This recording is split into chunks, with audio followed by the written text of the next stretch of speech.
Am I audible? Yes sir. Okay. तो margin का मतलब है, सोचो मैंने जैसे बोल रहा था कि मेरा सामने खाई है, खाई से मैं गिर सकता हूँ, ठीक है। इसीलिए मैंने क्या किया, खाई से 10 कदम आगे मैं खड़ा हो गया। तो मेरा खाई से डिस्टेंस कितना है, 10 कदम। सेम मुझे पता है कि मेरा जो एंगल है 90 डिग्री से ज्यादा हो जाएगा तो मेरा सिस्टम अनस्टेबल हो सकता है। मैं खड़ा हूं डेल्टा जीरो पे, तो मेरा मार्जिन कितना हुआ, that 90 minus delta zero. Yes sir. Okay, that is called the stability margin as per angle. Now मुझे पता है कि P इक्वल्स टू मेरा पावर जो डिलीवर हो रहा है, P इक्वल्स टू P मैक्स साइन डेल्टा। अब मेरा पावर डिलीवर इज कांस्टेंट, जो लोड जो पावर ले रहा है that is constant suppose, okay. लेकिन मैंने क्या किया, P मैक्स को इंक्रीज कर दिया, दिस इज कांस्टेंट, मेरा P मैक्स इंक्रीज कर दिया, तो साइन डेल्टा क्या होगा सर P को कांस्टेंट रख दो। P कांस्टेंट, मेरा जो पावर लोड ले रहा है, जो पावर लोड जो पावर ले रहा है दैट इज कांस्टेंट, लाइन में साइन पावर जो डेल्टा ले को रहा है कम। कांस्टेंट, तो साइन डेल्टा कम होगा। यस। हाँ, साइन डेल्टा और साइन डेल्टा जीरो, क्योंकि मैं डेल्टा जीरो पे ऑपरेट कर रहा हूं तो साइन डेल्टा जीरो कम हो गया। अब साइन डेल्टा जीरो कम हो गया तो डेल्टा जीरो क्या होगा, कम होगा। Yes sir. अब डेल्टा जीरो कम हो रहा है तो मेरा डेल्टा जीरो कम हो रहा है, तो स्टेबिलिटी मार्जिन क्या होगा, देखो 90 माइनस डेल्टा जीरो कम हो रहा है, 90 माइनस पहले था बढ़ जाएगा। 45 अभी 30, अभी बढ़ जाएगा। तो मेरा स्टेबिलिटी यस। लिमिट या फिर जो स्टेबिलिटी मार्जिन में बढ़ रहा है, मतलब मेरा खाई से मैं बहुत दूर जा रहा हूं, मेरा गिरने का चांस बहुत कम है, राइट राइट। नहीं, खाई की ओर जा रहे हैं ना सर, मतलब खाई की 90 ओर नहीं डिग्री जा की रहे, ओर। खाई से मैं दूर हट रहा हूँ, मेरा अनस्टेबल पॉइंट से मैं दूर हट रहा हूँ, क्योंकि मेरा जो एंगल था डेल्टा जीरो, मैं पीछे जा रहा हूँ, इसके पीछे जा रहा हूँ। पहले 45 था, अब डेल्टा जीरो कम हो रहा यस। है, 30 हो गया है, तो मैं पीछे जा रहा हूँ। तो मेरा डिस्टेंस, अभी मेरा ऑपरेटिंग पॉइंट दिस, तो मेरा डिस्टेंस कितना है, पहले था दिस वन, अभी मेरा डिस्टेंस दिस वन, तो कौन सा डिस्टेंस ज्यादा हुआ।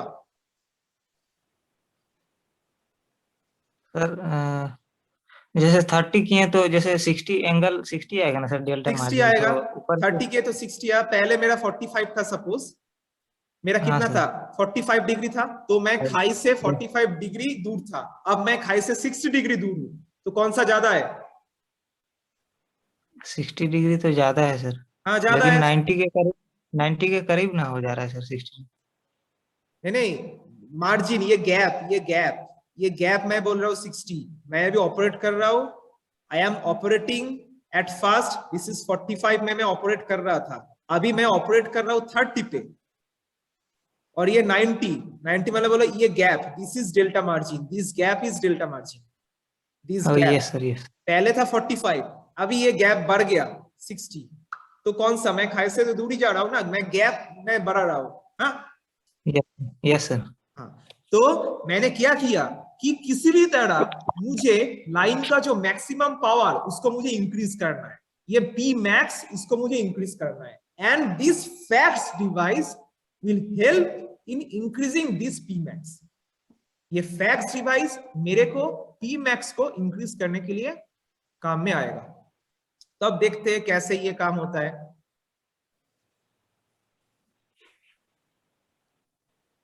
नाउ लेट अस सी, मैंने एक शांत जो डिवाइस है, कंपेंसेटर है, we have added this shunt compensator are ideal because it is P equals to 0.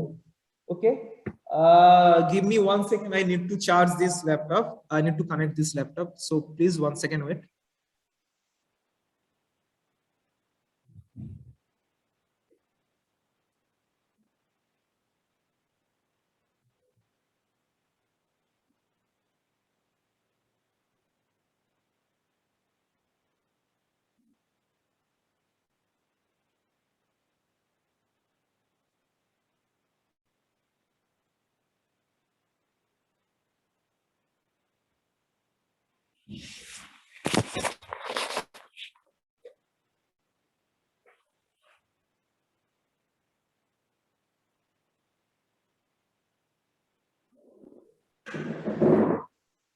Am I audible? Yes sir. Okay. So अब देखते हैं कैसे ये होते हैं। यहाँ पर देखो, we have connected a shunt compensator. This VM, जो circular this thing है, this is the shunt compensator we have connected here. Okay.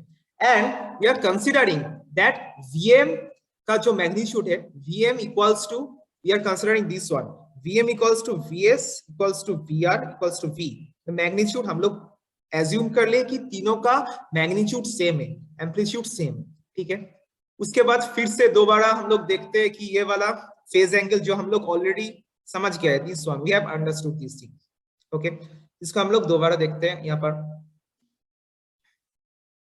जैसे कि this one is the mid point voltage, this is the VS, this is the VR, VS, and we know this thing is JXI, JX2 by I, and I is the ISM. ISM means sending to middle end the current. Okay, so this is ISM, and same here, यहाँ पर J into X by 2 into I, this is MR. Okay, this is actually the MR. Okay, now what is happening, यहाँ पर देखो, मैंने यहाँ पर already लिख दिया कि ये जो VM एंड VS, इसका रिजल्टेंट वोल्टेज क्या है, VSM बीच में, this is VM and this is VS, so resultant is VSM, this is the VSM, so this is the VSM. Okay, Yes sir. हाँ, VSM, same resultant of VM and VR, this is VMR. Okay, Yes sir. इसको थोड़ा अच्छे से समझो। अब देखो, now what is VSM? VSM is actually, देखो, if I this whole thing is delta by 2 and VSM is the resultant, thereby this is delta by 4. Okay, Yes sir. so if this is delta by 4, then what is VSM? VSM is actually this VM cos delta by 4, मतलब this is VM, this is VSM, and दोनों के बीच angle है delta by 4, and we know VSM is nothing but VM इसका cosine part, VM cos delta by 4, simple mathematics. Okay,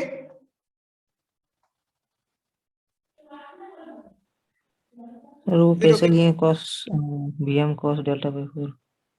देखो, I think you know this thing that the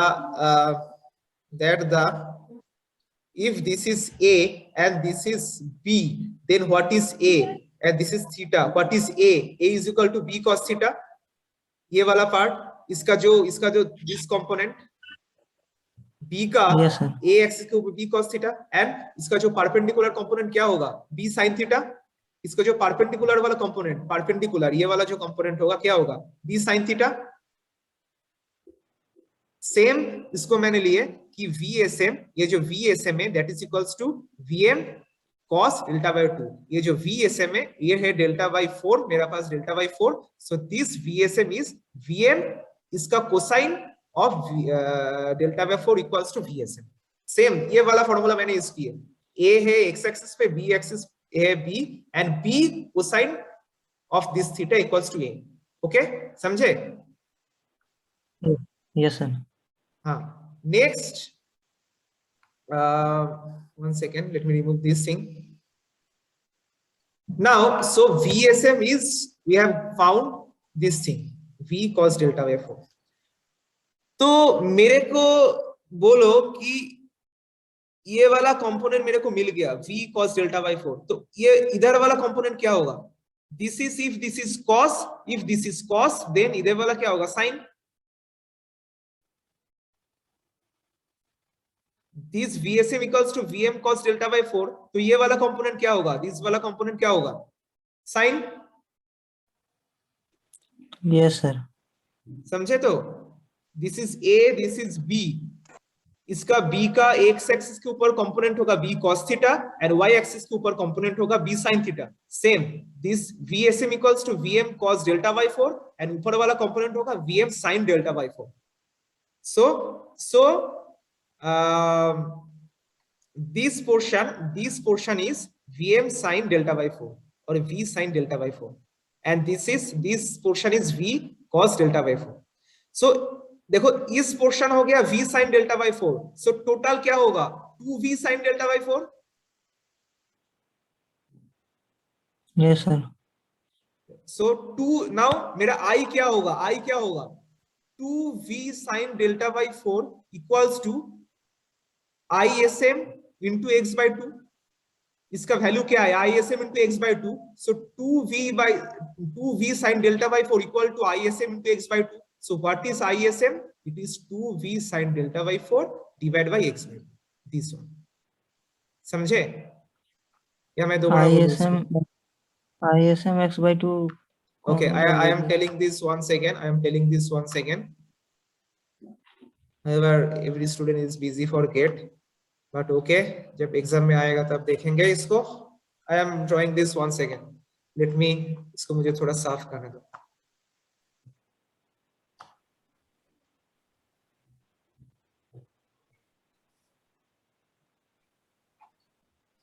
let me show you।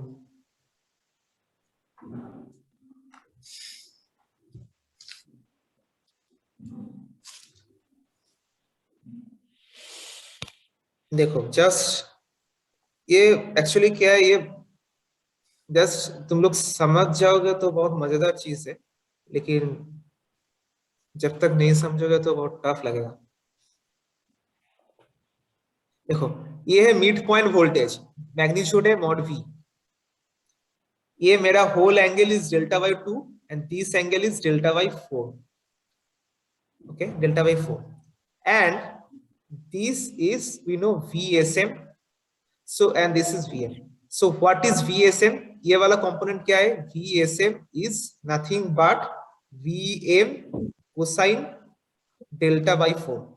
so what is this component?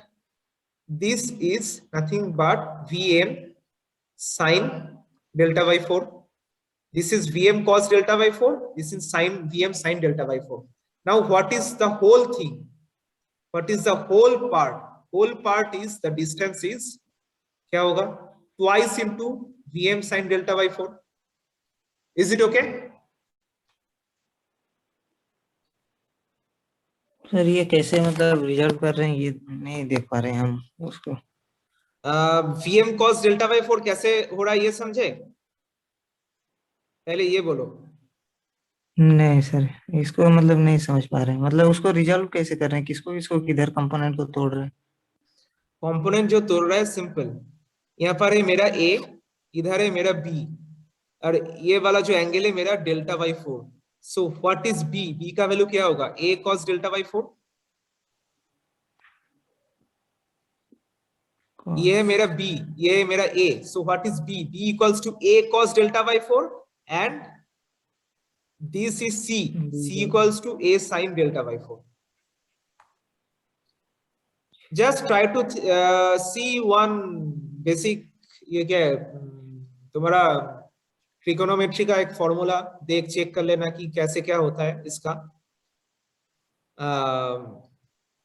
जैसे कि मैंने जैसे simple यही तो बताया ना, देखो ये मेरा b है, ये मेरा a है, ये theta, so a is equal to b cos theta and this is c equals to b sin theta, ऐसा दिस इज द फॉर्मूला यहाँ पर आ रहा है। Just try to recall this formula, एक बार ये फॉर्मूला को चेक करो, फिर मैंने यहाँ पर नोट कर दिया हूँ सीधा बुक में, कि मेरा बुक में ऑलरेडी लिखा हुआ है इसमें कि VSM, this is the VSM is V cos delta by 4। पहले वो फॉर्मूला को देखो, मैंने जो फॉर्मूला बताया उसको एक बार बुक से देखो ये फॉर्मूला कैसा है, उसके बाद मैंने ये लिख दिया कि ये आ रहा है कि नहीं आ रहा है, जस्ट चेक, ठीक है। पहले उस फॉर्मूला को देखो, उस फॉर्मूला को नहीं समझोगे तो ये समझ में नहीं आएगा, समझे? हाँ सर वो समझ गए हैं उसमें कैसे करके उसमें कंपोनेंट वाला वो सब कंपोनेंट वाला ए कैलकुलेशन बराबर बी। Only, right. इधर होगा, यस, ए इधर आ बराबर रहा बी। है कोसाइन, इधर आ रहा है साइन, ठीक है। अब अब अब उसका आगे हम लोग चलते हैं कि ओनली ये पोर्शन, ओनली ये पोर्शन आ रहा है, ओनली ये पोर्शन आ रहा है मेरा v साइन डेल्टा बाई 4। और सो टोटल पोर्शन क्या होगा, दोनों का वैल्यू सेम है, ये लेफ्ट साइड वाला एंड राइट साइड वाला वैल्यू सेम है, सो टोटल क्या होगा, twice of v sign delta by 4। Yes sir. ठीक है। अब हाँ। Twice of v sign delta by 4 क्या है, twice of v sign delta by 4, लेकिन इसका मैग्नीट्यूड हम लोग क्या देखे, ये this one x by 2 into ISM magnitude, क्योंकि ये वोल्टेज ड्रॉप था, यस। सो इक्वल्स टू हाँ। x by 2 into ISM। सो यहां से मेरा ISM मिल गया कि 2v by x by 2 into sine delta by 4। Yes sir. यहां से मेरे को मिल गया, ठीक है। सो तुम्हारा काम यहाँ पर यही होगा कि कंपोनेंट वाइज कैलकुलेशन क्या आ रहा है एक बार फॉर्मूला से चेक कर लेना, यही आएगा, पहले उसको देखने के बाद ये चेक कर लेना and that will be very much easy for you. Okay, next हम लोग आगे बढ़ते हैं। तो मेरे को देखो, मैंने लेफ्ट साइड में ऑलरेडी लिख दिया हूँ, लेफ्ट साइड राइट साइड में, जो राइट साइड में वो मैं नहीं मिटाऊंगा। कंपोनेंट वाला देखने के बाद ये दिस वन, नाउ देखो मेरे को क्या मिल गया, मेरे को मिल गया कि VSM का वैल्यू मिल गया, दिस VSM का वैल्यू मेरे को मिल गया एंड ISM का वैल्यू मेरे को मिल गया। सो नाउ कमिंग हियर, देखो यहाँ पर लिखा है ऑलरेडी VSM का वैल्यू एंड ISM का value. So what is the power that is getting transferred from the sending end, sending end से हम लोग क्या पावर ट्रांसफर कर रहे हैं, P VSM इंटू ISM, मतलब जो सेंडिंग एंड दिस वन, यहाँ से हम लोग क्या पावर जा रहा है, this voltage VSM into ISM, यहाँ पर मेरा जो पावर जा रहा है P equals to VSM into ISM। And मैंने क्या बोला कि कंपेंसेटर, आइडियल कंपेंसेटर, ये कोई भी पावर डिलीवर नहीं कर रहा है, P is equal to 0, so this power equals to this power, that is VMR into IMR। बीच में कोई भी पावर डिलीवर भी नहीं हो रहा है, एब्जॉर्ब भी नहीं हो रहा है, सो लेफ्ट साइड वाला power equal to right side वाला पावर, बीच वाला तो कुछ एक्टिव पावर को कुछ नहीं कर रहा है, ठीक है। So V equal to VSM into ISM। Okay, yes sir. अब VSM मेरे को मिल चुका है, VSM मेरे को मिल चुका है, V cos delta by 4, ISM मेरे को मिल चुका है, so just we will multiply this thing and it will have 4v square by x cos delta by 4 into sine delta by 4। उसके बाद यहाँ पर मेरा आएगा, इसको मैं क्या करूं, 2v square by x into twice of cos delta by 4 sign delta by 4, तो मेरा वैल्यू ये आ जाएगा this one, P is equal to 2v square by x sin delta by 2। Simple trigonometric formula, यहाँ पर वही फॉर्मूला कनेक्टेड है कि sin theta into cos theta, twice of sin theta into cos theta equal to sin कितना 2 थीटा। Yes sir. यही formula हम लोग यूज करके देखे कि P का वैल्यू जो आया 2v square by x sin delta by 2। And यहाँ पर दो चीज बहुत इंपॉर्टेंट है, क्या, let me erase this thing, otherwise ये बहुत दिक्कत हो रहा है इससे। अच्छा, यहाँ पर मेरे को दो चीज मिले, एक one important term is this one, that is V cos delta by 4, ये मेरा V है SM, this is one voltage, ये मेरे को मिले, एंड ये P एक्टिव पावर का वैल्यू मेरे को मिले। अब देखो इस दोनों को मैं प्लॉट करूंगा तो क्या होगा, दोनों को मैं प्लॉट करूंगा तो क्या होगा, let me plot this thing. क्या था, V cos delta by 4, V is equal to, और VSM equals to V cos delta by 4, इसका प्लॉटिंग क्या होगा, देखो डेल्टा बाई 4, तो इसका प्लॉटिंग क्या होगा, इसका प्लॉटिंग होगा ऑल, मतलब जैसे कैसे होगा तुम लोग बताओ, cos delta by 4, starting V से सर, मतलब सबसे मैग्नीट्यूड ज्यादा होगा और फिर धीरे स्टार्टिंग धीरे V से तो होगा, कम हो और जाएगा। उसके बाद मेरा जैसे पाई बाई 2 में मेरा 0 हो रहा था, तो ये पाई बाई 2 में 0 होगा, नहीं होगा, 0 कब होगा, 0 सर होगा डेल्टा बाई 4 90 डिग्री होना चाहिए, यानी देखो कि 90 डिग्री होना चाहिए, तो 360 pi by 4 360। Equals to 90 degree, sorry delta by 4 equals to 90 degree, और यू कैन Yes, से sir. 90 डिग्री होना चाहिए। सो डेल्टा कितना होना चाहिए? 360। तो 360 में एक्चुअली ये 0 होगा, Yes, sir. मतलब जो 90 पे 0 हो रहा था वो 360 में 0 हो रहा है, मतलब बहुत दूर, ऐसे ऑलमोस्ट वोल्टेज ऐसा हो गया। तो वोल्टेज ड्रॉप जो हो रहा है बहुत लेट से हो रहा है, बहुत लेट से 0 हो रहा है, मतलब डेल्टा इक्वल टू 360 पे ये 0 हो रहा है। Yes, sir. ठीक है, आप ये जान लो delta equals to 360 line length में जो एक इंपॉर्टेंट मैटर है, जो मेरा वोल्टेज का जो फेस चेंज होता है ना, जैसे मेरा वोल्टेज का फेस चेंज होता है टोटल 360, मतलब this distance, this is the called wavelength, this and this, इसके बीच जो एंगल है इट इज एक्चुअली 360, जो साइन डेल्टा Yes, जो sir. वोल्टेज वेव जाता है, ये 360, ये वोल्टेज का चेंज, फेस चेंज, मतलब 1 पॉइंट टू अनदर पॉइंट, ये वाला जो फेस चेंज होता है, ये फेस चेंज होना में फिजिकल लेंथ जो होता है for 60 hertz, I think it is almost 6000 kilometre. Exact amount I can't recall right now, it is almost 6000 kilometre, मतलब ये फेस चेंज वोल्टेज वेव का 6000 किलोमीटर के बाद होता है। तो मैंने क्या बोला, यहाँ पर जो वोल्टेज ड्रॉप हो रहा है 360 में हो रहा है, मतलब जो वोल्टेज इज ऑलमोस्ट लाइन में वोल्टेज ड्रॉप बहुत कम हो गया, वोल्टेज ड्रॉप नहीं हो रहा, ऑलमोस्ट फ्लैट प्रोफाइल। देखो ऑलमोस्ट वोल्टेज का वैल्यू फ्लैट प्रोफाइल आ रहा है। Yes, sir. और जीरो ठीक है, सर हो रहा है एकदम छह बहुत हजार लेट किलोमीटर से, के बाद ही मतलब बहुत हो रहा बहुत लेट है। Yes, से हो रहा है, बहुत लेट से। किलोमीटर अभी याद मत रखो, याद रखो कि 360 के बाद, और दैट इज कमिंग बहुत लेट से हो रहा है। ठीक है, एग्जैक्ट अमाउंट मेरे को याद नहीं आ रहा है, मैं बाद में बोल दूंगा।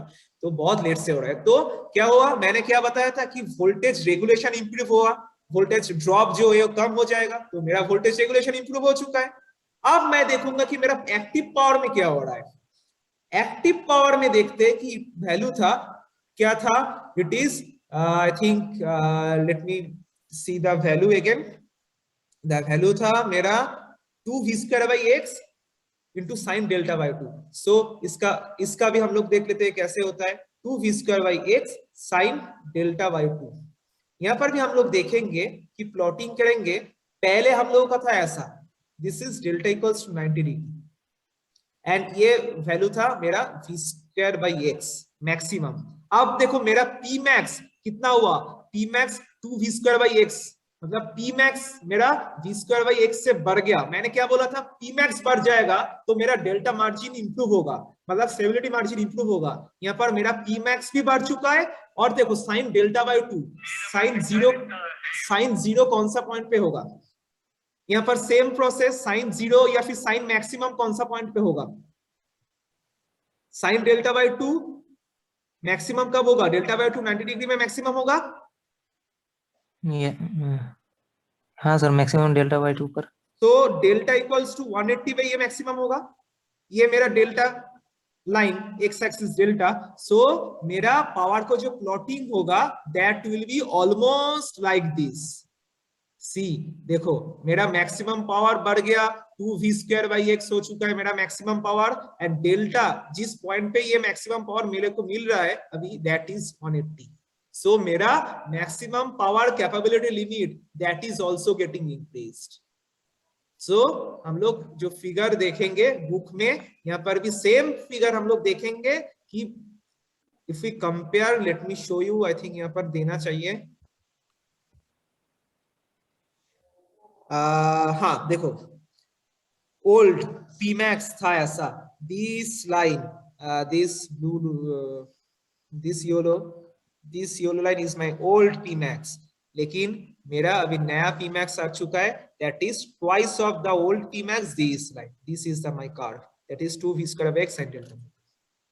सेम मेरे को Q का भी वैल्यू नया मिल जाएगा, सेम प्रोसेस, सेम फॉर्मूला हम लोग यूज करेंगे जैसे पिछले। तो मेरे को दिस वैल्यू मिल रहा है 4v²/x 1 minus cos delta by 2, and इसका भी हम लोग देखेंगे कि ऐसा ग्राफ मेरा आ रहा है।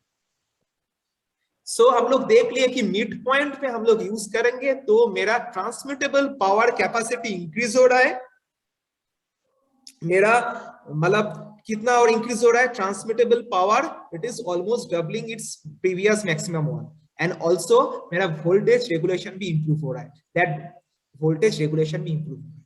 ठीक है, हम लोग देख लिए ये चीज, ओके, समझे? Yes sir. और यहाँ पर इस सेक्शन में क्या लिखा है कि व्हाई मिड पॉइंट, जो मैंने ऑलरेडी डिस्कस कर दिया कि वोल्टेज सैग और वोल्टेज क्वालिटी प्रॉब्लम अनकंपेंसेटेड लाइन के लिए मिड पॉइंट पे लार्जेस्ट हो रहा है, एंड ऑल्सो हम लोग क्या कंप्यूट किए कि ऑप्टिमाइज लोकेशन। नाउ ये बोल सकते हैं कि सर एक लंबा लाइन में कहां पर हम लोग इसको रखे मेरा फैक्ट्स को, तो एक काम करते पूरा लंबा लाइन में नहीं रखते, कंप्लीट लॉन्ग लाइन को मैंने कुछ सेगमेंट में डिवाइड कर लेते हैं, ठीक है, that is called the segmented compensator और मल्टीपल कंपेंसेटर। टोटल लाइन को हम लोग एक कुछ सेगमेंट में डिवाइड कर लिए, और हर एक सेगमेंट में मैं एक शंट कंपेंसेटर यूज कर रहा हूं, this is one shunt compensator. तो मेरा क्या होगा, थियोरेटिकली मेरा जो होना चाहिए, मैंने क्या देखा, एक कंपेंसेटर यूज किया, मेरा मैक्सिमम पावर डबल हो चुका है, तो हर एक सेगमेंट में मेरा मैक्सिमम पावर डबल होते रहेगा, each doubling of segment for same overall line में, हर एक सेगमेंट में मेरा जो मैक्सिमम पावर है that is getting doubled, okay. And मेरा फायदा क्या होगा, इतना सारा मैंने शंट कंपेंसेटर लगाए तो मेरा फायदा क्या होगा, मेरा फायदा यही होगा कि जितना भी मेरा वोल्टेज प्रोफाइल ऑलमोस्ट फ्लैट हो जाएगा, ऑलमोस्ट कांस्टेंट हो जाएगा, वोल्टेज ड्रॉप नहीं आएगा ज्यादा। So it is this section, this paragraph for advantage of segmented or multiple compensator segmentation। इसको तुम लोग देख लेना कि सेगमेंटेशन के बाद कितना कैसे क्या हो रहा है। देखो बहुत सारा यहाँ पर फेज एंगल चल गया, मतलब फेजर। सर इसमें जैसे कि इसमें जैसे कि सर लगा हुआ है VI लगा हुआ है सर, तो उसके हाँ, बाद ये एक VM कॉम्पेंसेटर लगा है। हुआ है VM। हाँ, उसके तो सर बाद बढ़ते जाएगा तो उस तरह से मतलब पावर भी डबल होते जाएगा सर। पावर डबल होता रहेगा, लेकिन याद रखना पावर डबल मतलब कि जनरेटर से पावर लोड में कितना जा रहा है ये डिपेंड करेगा लोड के ऊपर। जनरेटर से पावर जितना जा रहा है लोड के ऊपर, पावर डबल नहीं हो रहा है, डबल हो रहा है कैपेसिटी कि मैक्सिमम कितना पावर जा सकता है, दैट इज डबल होते रहा है, ये हम लोग कैलकुलेट करेंगे, दैट इज डबल। तो पावर डबल मत बोला, पावर तो डिपेंड करते हैं लोड के ऊपर, मेरा कितना पावर चाहिए, मैं जनरेटर से कितना लूंगा वो मेरे ऊपर डिपेंड करेगा, लेकिन उस सेम लाइन पे सेम ट्रांसमिशन सिस्टम में मेरा जो पावर का कैपेसिटी है ये डबल होते रहेगा। Yes sir. ठीक है, capacity, maximum power capacity, that's why यहाँ पर ये बोल रहे हैं कि ट्रांसमिटेबल पावर। ट्रांसमिटेबल मतलब जो transmit, it is able to transmit, मतलब जो पावर ट्रांसमिट कर सकता है, okay, that is transmittable power. देखो would double with each doubling of the segment, मतलब डबल होते रहेगा ऐसा, ठीक है। Now coming to another section, so हम लोग देख लिए कि मिड पॉइंट कंपेंसेशन का एडवांटेज कैसे आ रहा है, हम लोग समझ गए। अब मुझे देखना है कि एंड पॉइंट पे हम लोग इसको कनेक्ट करेंगे तो मेरा क्या होगा, एंड पॉइंट एंड सेक्शन में कनेक्ट करेंगे, तो इसको हम लोग थोड़ा ब्रीफली एंड थोड़ा जल्दी से इसको देख लेते हैं कि एंड में हम लोग कनेक्ट करेंगे तो क्या होगा। मैंने क्या बोला था, एंड में कनेक्ट करेंगे तो मेरा वोल्टेज स्टेबिलिटी लिमिट इंप्रूव होगा। So improve of voltage stability limit, improvement of voltage stability limit, ठीक है। तो देखो I will share this PDF which is marked yellow और जो भी कुछ लिखा हुआ है, and you know this is the book of Hingorani. You can collect it from library or any other way, that is your choice। जहां पर mark नहीं रहेगा तो दोनों मिलाकर पढ़ लेना, ताकि तुम लोगों का फायदा होगा कि एक में मार्क है वहां से देख सकते हो क्या क्या लिखा है, दूसरे में जो क्लियर कट है उसमें अच्छा होगा, ठीक है। कैसे कलेक्ट करना है ये तो ऑन रिकॉर्ड आई कैंट से, लाइब्रेरी से कलेक्ट कर सकते हो। बाकी जो इंप्रूवमेंट ऑफ ट्रांजिएंट स्टेबिलिटी, अच्छा हाँ, वोल्टेज स्टेबिलिटी में हम लोग देखते हैं, आगे बढ़ते हैं।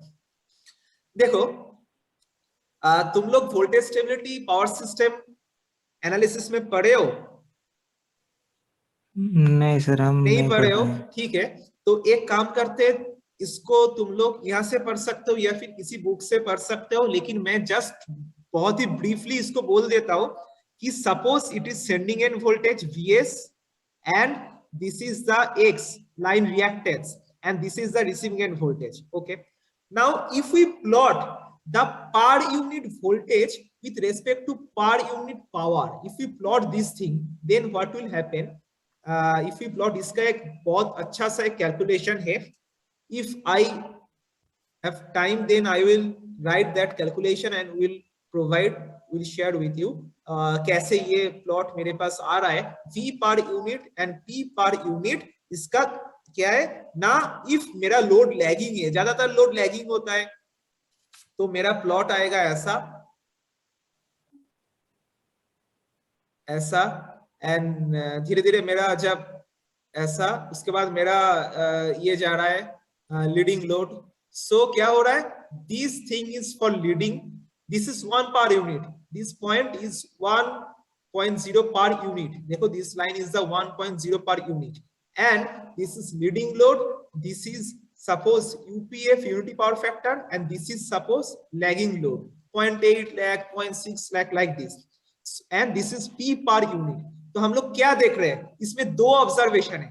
वन ऑब्जर्वेशन क्या है, मेरा पावर या फिर लोड P लोड इंक्रीज हो रहा है, तो मेरा वोल्टेज क्या हो रहा है, मेरा वोल्टेज फॉल हो रहा है, and at after some critical point, these points are called critical point, after some critical point मेरा वोल्टेज कोलैप्स हो रहा है, वोल्टेज फॉल कर रहा है. So P load increasing, V is decreasing after some critical point, and this figure is very much important from the interview point of view. And इसमें दो ही ऑब्जर्वेशन, एक ऑब्जर्वेशन जैसे लोड मेरा बढ़ेगा, वोल्टेज कम होगा, after some critical point voltage collapse हो जाएगा. वोल्टेज कोलैप्स मतलब कि वोल्टेज कोलैप्स का एक बहुत अच्छा डेफिनेशन है, that is I think the progressive,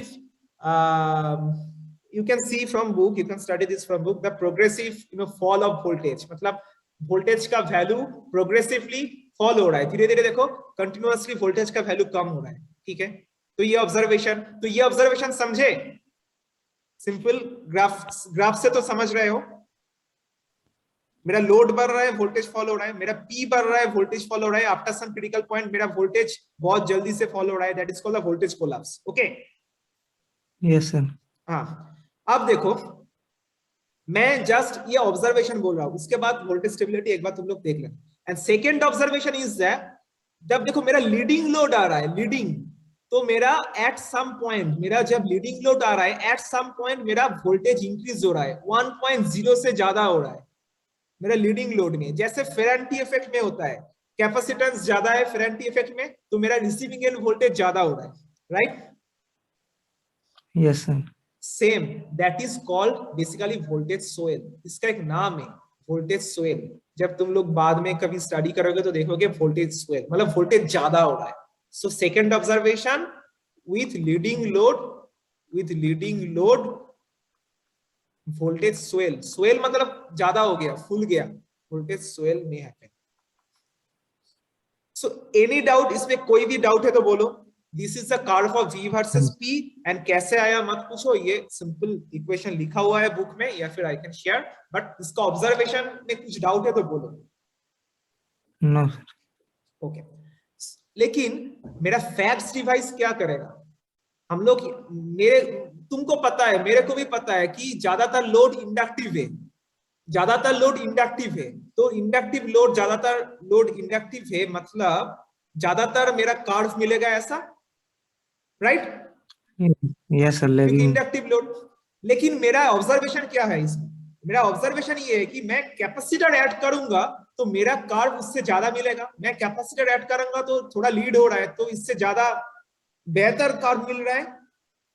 यहाँ पर मेरा लैगिंग था, मैंने कैपेसिटर ऐड कर दिया तो मेरा पावर फैक्टर भी इंप्रूव हो गया और वोल्टेज भी ऐसा थोड़ा इंप्रूव हो रहा है. इस कर्व से मैंने देखा कि लीडिंग लोड के लिए वोल्टेज कर्व ऐसा थोड़ा दूर जा रहा है, राइट? Yes sir.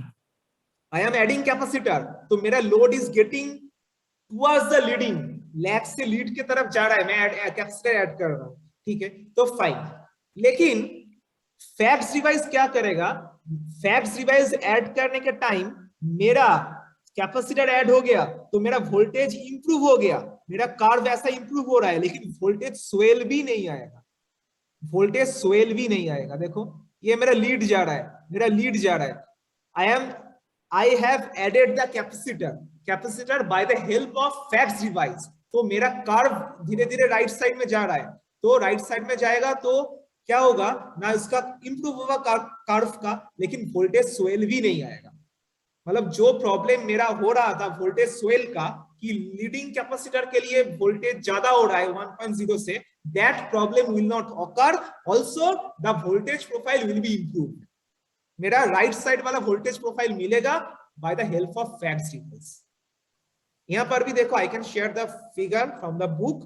यहां पर विदाउट कंपेंसेटर मैंने यहां पर एक वार कंपेंसेटर यूज कर दिया, जैसे मैंने तुम लोगों को दिखाया था कैपेसिटर ऐड करने का टाइम। हम लोग शंट कैपेसिटर ऐड करके कैसे वोल्टेज रेगुलेशन को इंप्रूव कर रहे थे, डेल वी। हम लोग कल ही देखे ना कि शंट कैपेसिटर यूज करके हम लोग कैसे वोल्टेज प्रोफाइल को इंप्रूव कर रहे हैं। सेम हम लोग शंट कैपेसिटर यूज करके वोल्टेज प्रोफाइल को राइट साइड में भेज रहे हैं। ये इंप्रूव हो रहा है, देखो लीड इंप्रूव हो रहा है, लेकिन वोल्टेज स्वेल भी नहीं आएगा। समझे? That is the function yes of sir. Fax device. Okay, just इस दोनों कर्व को याद रखना फैक्स के लिए। एंड कुछ ज्यादा पढ़ना चाहते हो तो वोल्टेज स्टेबिलिटी तुम लोग स्टडी कर लेना, एंड दोनों कर्व याद कर लेना और बोल देना कि जो वोल्टेज स्वेल आ रहा था वोल्टेज स्वेल नहीं आ रहा है, एंड फैक्स के चलते मैंने कैपेसिटर ऐड कर लिया, एंड कैपेसिटर ऐड करने के चलते मेरा वोल्टेज प्रोफाइल जो राइट साइड पर चला गया, मतलब इंप्रूव हो गया। ठीक है, सिंपली ये दो ऑब्जर्वेशन है, इसका ही कुछ यहाँ पर रिटर्न दिया गया है, थोड़ा इसको देख लेना। उसके बाद ट्रांजिएंट स्टेबिलिटी है, जिसमें इक्वल एरिया क्राइटेरियन वगैरह है, जो if you do not study the transient stability analysis then you will not understand equal area criteria. But यहाँ पर थोड़ा मतलब जैसे this is the part of transient stability and equal area criteria. तुम लोग कोई इक्वल एरिया क्राइटेरियन पढ़ चुके हो? हाँ सर, थोड़ा बहुत पढ़े थे। ठीक है, सो थोड़ा बहुत पढ़े थे, मतलब इक्वल एरिया क्राइटेरिया मतलब कि जितना accelerating area that will be equals to the decelerating area. जितना एरिया में जो रोटर एक्सेलरेट करेगा सेम एरिया डिक्सेलरेट करेगा। ठीक है, that is equal area criteria. यहाँ से तुम लोग एक बार देख लेना तो याद आ जाएगा। मैं इसका डेप्थ में अभी नहीं जा रहा हूँ क्योंकि अदरवाइज आई कांट मतलब प्रोसीड टुडे। तो क्या होगा, फैक्स डिवाइस क्या कर रहा है बेसिकली, फैक्स डिवाइस क्या कर रहा है देखो। if I try to draw in a basic way, suppose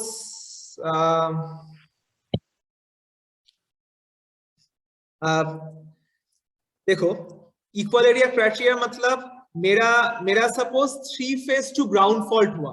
this is the figure of 3 phase to ground fault, 3 phase to ground fault. Okay, तो क्या होगा, मेरा वोल्टेज लेवल 0 हो गया, power 0 at this point. Okay, delta 0 at this point मेरा power 0 हो गया। This is P and this is PM, 0 हो गया।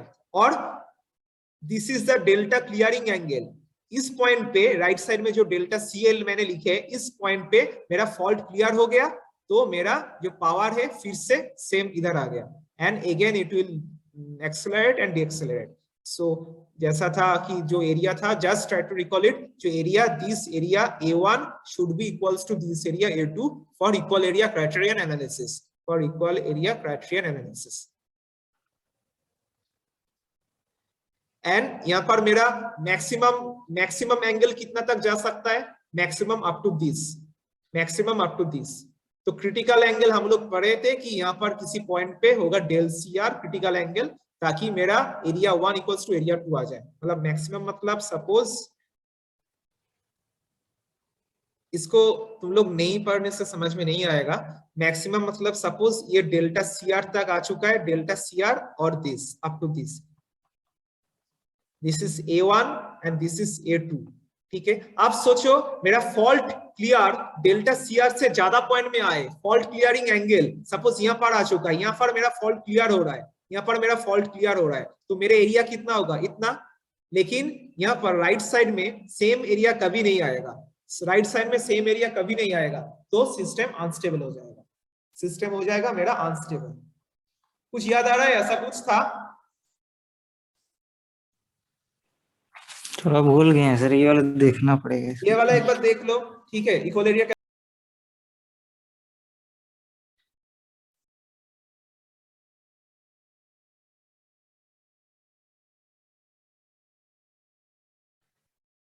Hello, am I audible? Yes, sir. Okay. So just is my note visible? Yes, sir. Okay so आज के लिए मैं खत्म कर दूंगा अभी। जस्ट मैं ये लास्ट बोल देता हूँ कि फैक्स डिवाइस क्या होगा। फैक्स डिवाइस से मेरा फायदा यही होगा कि मेरा जो पावर का कर्व था ये थोड़ा इंक्रीज हो जाता है, ऐसा इंक्रीज हो जाता है।